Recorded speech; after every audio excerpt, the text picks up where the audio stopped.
ABCD का औसत वजन 56 किलोग्राम है।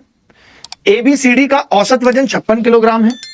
एबीसी का औसत वजन 52 है। सी और डी का 48 है। तो सी का बताओ। वाह, ये आप करके बताओ, मजा आ जाएगा।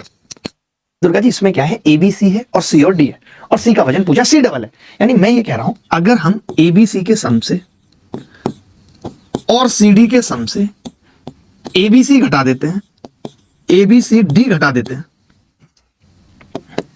एबीसी सीडी और एबीसीडी घटा देते हैं, तो आपको बताना है कि सी बचेगा ही बचेगा।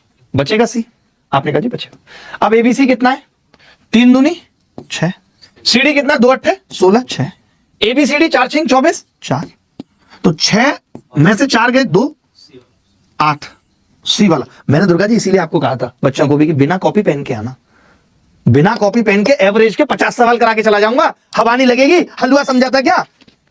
फायर है फायर।